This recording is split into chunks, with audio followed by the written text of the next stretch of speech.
গতকাল থেকেই কিন্তু আমরা প্রত্যেকে সোশ্যাল মিডিয়া বলো বা ইউটিউব বলো 11,000 ভ্যাকেন্সি অর্থাৎ পঞ্চায়েতে 11,000 পদের নিয়োগ নিয়ে অতিরিক্ত এই নিউজ শুনতে পাচ্ছি। কিন্তু আদেও কি আমাদের পঞ্চায়েত মন্ত্রী মাননীয় দিলীপ কুমার মহাশয় এই কথাটাই বলেছিলেন, নাকি তার কথার মধ্যে অন্য কোনো ইঙ্গিত ছিল? সম্পূর্ণটা জানতে তোমাদেরকে কিন্তু এই ভিডিওর প্রথম থেকে শেষ অবধি থাকতে হবে। একদমই ঠিক শুনছো। তবে আমি বলবো তোমরা যদি ওনার বক্তব্যটা একটু মন দিয়ে শোনো তাহলে তোমাদের বুঝতে হয়তো একটু সুবিধা হবে। উনি সম্পূর্ণ 11,000 পদেই নিয়োগ করতে চান, নাকি এই 6,500 আর 11,000-এর মধ্যে কোনো টুইস্ট আছে? ঠিক আছে, তাহলে প্রথমে তোমরা ওনার বক্তব্যটা একটু মন দিয়ে শোনো। নিয়োগ যেটা আমি বললাম, বর্তমানে রাজ্য জুড়ে পঞ্চায়েতের 3টি স্তরে 11,154টি পদ খালি রয়েছে। গ্রাম পঞ্চায়েতে 9,936, পঞ্চায়েত সমিতিতে 660 এবং জেলা বা মহকুমা পরিষদে 558টি। পূর্ববর্তী মন্ত্রিসভার বৈঠকে এগুলির মধ্যে 6,536টি পদ সরাসরি নিয়োগের জন্য অনুমোদিত হয়েছে। গ্রাম পঞ্চায়েতে 5,509, পঞ্চায়েত সমিতি 564 এবং জেলা মহকুমা পরিষদে 463টি। তবে নিয়োগের প্রক্রিয়া শুরু হয়নি, পরীক্ষা ইত্যাদি হবে। তার সঙ্গে যেটা আমরা টার্গেট করেছি যে 11,154টি পদের একসঙ্গে নিয়োগের ব্যবস্থা হোক। তাহলে তোমরা যদি মন দিয়ে কথাটা শুনে থাকো, উনি কিন্তু বললেন যে 6,500 নিয়োগের অনুমতি উনি পেয়েছেন, কিন্তু 11,000 ভ্যাকেন্সি বা 11,000 ভ্যাকেন্সির রিকোয়ারমেন্ট রয়েছে কাজের জন্য। সঠিকভাবে যদি আমাদের পঞ্চায়েতকে পরিচালনা করতে হয় তাহলে 11,000 ভ্যাকেন্সির প্রয়োজনীয়তা রয়েছে। তাহলে এর মধ্যে কি আমরা কোশ্চেন পাচ্ছি না একটা, যে আদেও কি 6,500 নিয়োগ হবে নাকি 11,000? একটু ভাবতে হবে। তবে তোমাদেরকে বলে রাখি, যাই হোক না কেন 6,500 নিয়োগ কিন্তু হবেই হবে। আবার এটাও হতে পারে যে অতিরিক্ত 6,500 পদে নিয়োগ, অর্থাৎ 11,000 রিকোয়ারমেন্ট প্লাস 6,500, এটাও হতে পারে। এই সম্ভাবনাও কিন্তু রয়েছে। তাহলে এখান থেকে আমরা বুঝতে পারি যে শুধুমাত্র উনি কিন্তু 11,000 পদের নিয়োগের কথা একেবারে স্পষ্ট করে বলেননি।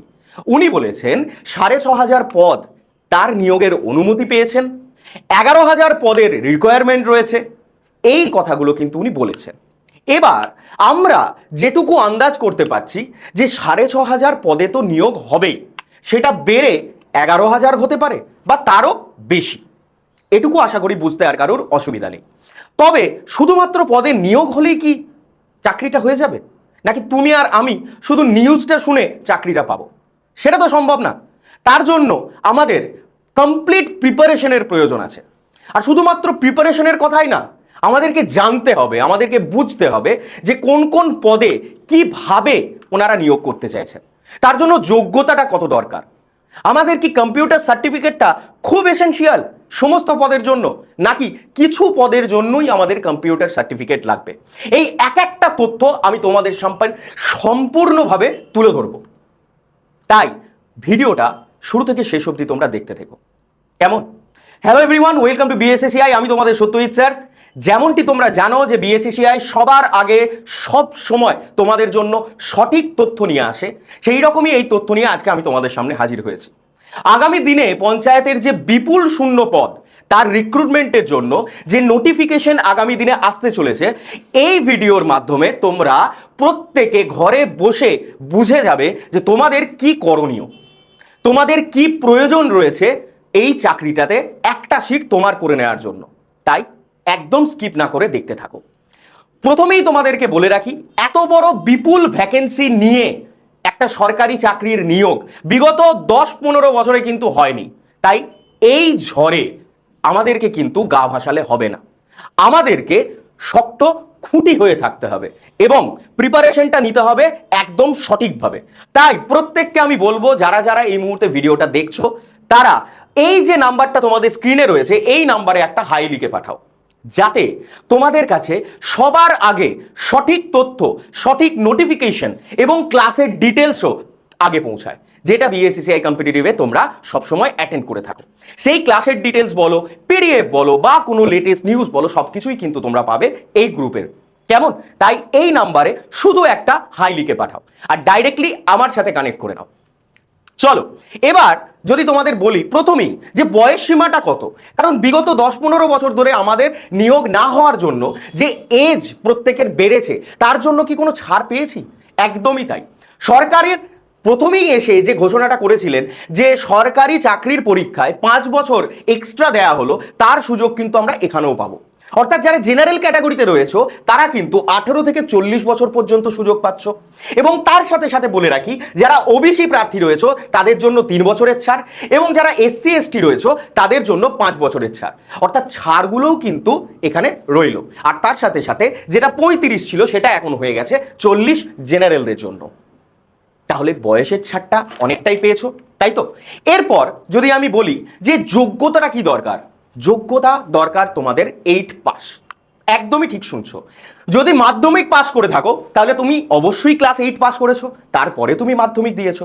তো মাধ্যমিক পাশে তোমাদের কাছে কি কি সুযোগ এই সরকারি চাকরির মাধ্যমে খুলে যাচ্ছে একটু দেখো তো। দেখতে পারো তোমরা এখানে পঞ্চায়েত কর্মী, সহায়ক, পিওন বা গ্রুপ ডি যেটাকে আমরা বলে থাকি, এই 3টে একসাথে পদে তোমরা কিন্তু অ্যাপ্লাই করতে পারো। কেমন? যদি তোমরা মাধ্যমিক পাস করে থাকো। এবং তার সাথে সাথে বলে রাখি, টোটাল আমাদের গ্রাম পঞ্চায়েতে কর্মী, সহায়ক, এক্সিকিউটিভ অ্যাসিস্ট্যান্ট, নির্মাণ সহায়ক, এই সমস্ত পদে কিন্তু আমাদের নিয়োগ হতে চলেছে। কেমন? এবার কম্পিউটার সার্টিফিকেটটা কতটা এসেনশিয়াল, যেটা প্রত্যেকের মনে প্রশ্ন রয়েছে। সেই জন্যই আমি তোমাদেরকে বলেছি যে শুরু থেকে শেষ অবধি থাকো, গোটাটা জানতে পারবে।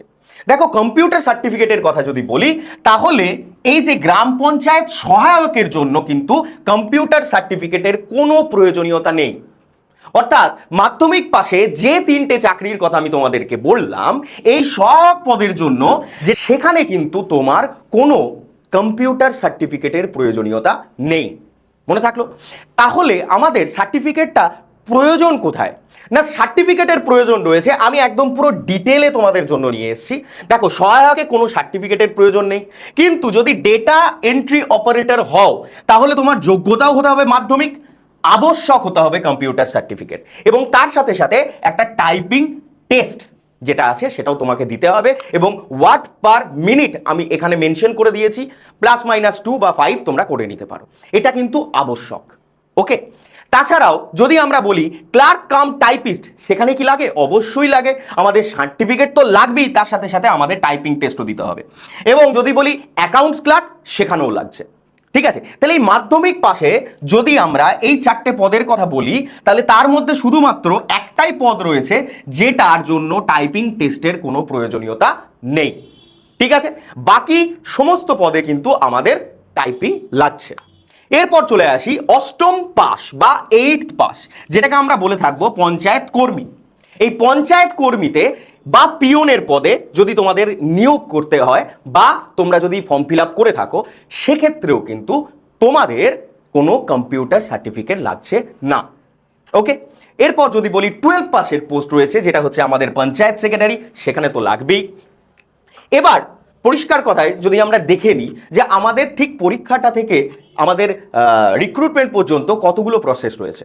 প্রথমে তোমরা পরীক্ষা দিতে গেলে, যেটা হচ্ছে রিটেন এক্সামিনেশন, তারপরে তোমরা দেবে স্কিল টেস্ট, এবং তারপরে চলে যাচ্ছ ইন্টারভিউতে। এবং আশা করা যায় যে আমাদের নিয়োগ প্রক্রিয়া কিন্তু স্বচ্ছ হতে হবে। স্বচ্ছ হতে হবেই, কারণ যা বিগত 15 বছরে হয়ে এসছে তার যেন অবসান হয়, এটা আমরা প্রত্যেকেই চাই, তাই তো?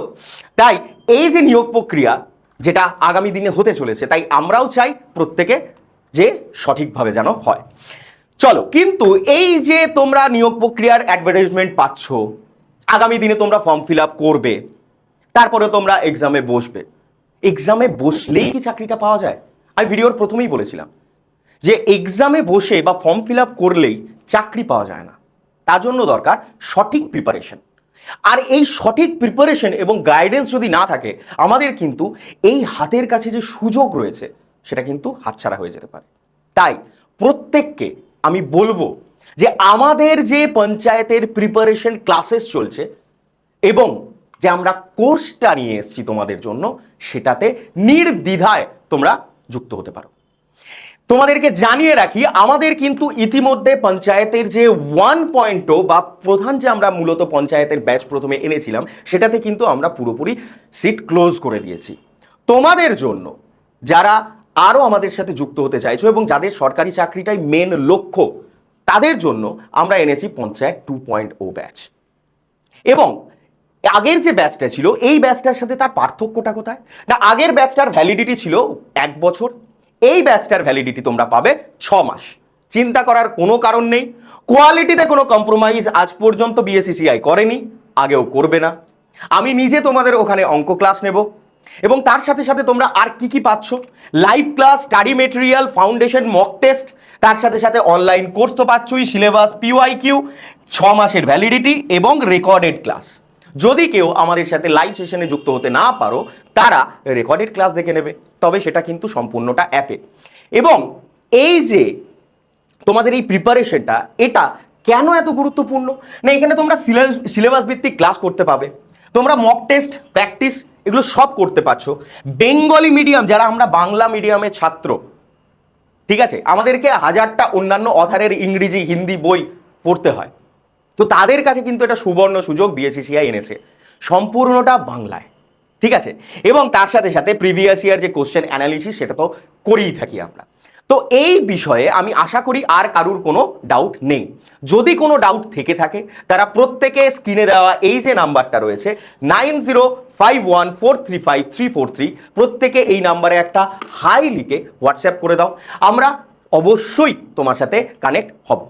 এবং যদি তোমাদের বলে রাখি, যদি ডিসকাউন্টের প্রয়োজন হয়, তাহলে অবশ্যই YT116 এই কোডটা তোমরা ইউজ করতে পারো, কারণ এই কোডটা ইউজ করলে তোমরা ফ্ল্যাট 5% ডিসকাউন্ট পাবে। ফ্ল্যাট 5% তোমরা ডিসকাউন্ট কিন্তু তৎক্ষণাৎ পেয়ে যাবে, ঠিক আছে। এবং ওই ব্যাচটা তোমরা টেস্ট পাস অফ করলে মাত্র 999 টাকায় পারচেজ করতে পারবে।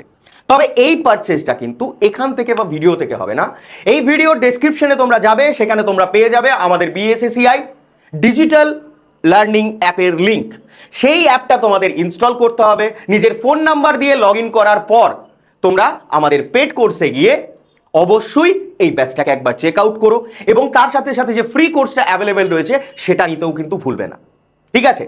এবং সবাইকে বলে রাখছি যে আমাদের এই যে ব্যাচটা পঞ্চায়েত 2.0, এতে কিন্তু আমরা সিলেবাস ধরে ধরে এবং অধ্যায় ভিত্তিকভাবেই এগোচ্ছি।